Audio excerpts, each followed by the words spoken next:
Ce faisant, j'opère ce qu'on appelle un déplacement de paradigme, c'est-à-dire que j'atteins un nouveau pilier qui va devenir la nouvelle base, qui va définir tout le reste de mes perceptions.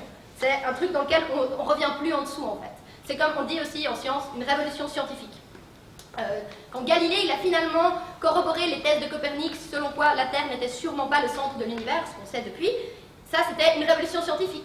Et plus proche de nous aussi, il y a le moment où on a enfin arrêté de croire que l'univers était statique. C'est un truc, on y croyait depuis Aristote, 2500 ans en arrière, qu'on pensait, lui il avait déclaré l'éternité du cosmos. Du coup on pensait que voilà, l'univers c'était un truc fixe. Et alors en fait pas du tout, et on a découvert l'expansion de l'univers à travers, quand on a commencé à élaborer, je dirais, la théorie du Big Bang. C'est dans les années 20, 30, comme ça que ça a mis 10 ans à se cristalliser. Cette histoire de la théorie du Big Bang, ce serait cette idée de cette espèce d'explosion originelle, cette gigantesque organisation de la matière qui amène au début de notre univers. Alors apparemment, déjà on y pense faux apparemment, parce que justement on imagine cette explosion terrestre. Alors c'est faux, une explosion terrestre, il y a un truc qui explose dans un autre espace, comme ça. Et alors en fait, justement, ça n'arrive pas ça dans l'espace, dans l'univers, il n'y a qu'un seul espace, c'est pas vraiment une explosion, c'est une dilatation constante et très rapide, qui du coup ressemble à une explosion, mais c'est pas une explosion. Ce serait comme si toute la matière partout, tout le temps, en même temps explosait. J'ai depuis appris que c'était à peu près impossible à se représenter, ce qui du coup soulage un petit peu. Mais du coup, voilà, comment on en est venu à élaborer cette théorie du Big Bang? C'est pas arrivé d'un coup, justement. Je vous l'ai dit, ça a mis à peu près une dizaine d'années au moins. Du coup, la première personne qui est nécessaire à ce développement, c'est Hubble.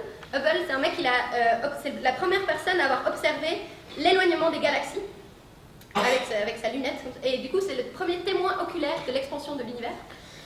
Suite à ça est arrivé Einstein, évidemment, il est de toutes les bonnes fêtes. Du coup, Einstein, il a dit, s'il y a l'expansion de l'univers, sûrement l'univers se refroidit. En fait, pas sûrement, logiquement l'univers se refroidit, parce qu'apparemment, un gaz qui se dilate se refroidit.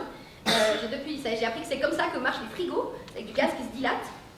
Et finalement, il nous reste une troisième personne, même s'il y en avait sûrement beaucoup d'autres, c'est Lemaître, Georges Lemaître, un chanoine belge très jeune, qui, il a imaginé, du coup, si on avait déjà l'expansion et le refroidissement, il a dit, si on y va à rebours, ça fait, du coup, une contraction, et ça devient de plus en plus chaud, et du coup, il atteint au moment du Big Bang, l'univers aurait été cette singularité très très très dense et très très très très chaude, qu'il a décidé d'appeler l'atome primordial.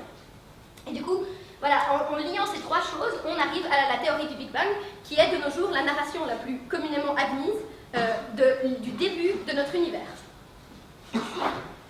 En fait, il faut faire un peu attention à cette idée de début. Hubert Reeves, il a une super formule, il dit justement que c'est l'horizon. Le Big Bang, ce serait l'horizon de notre connaissance.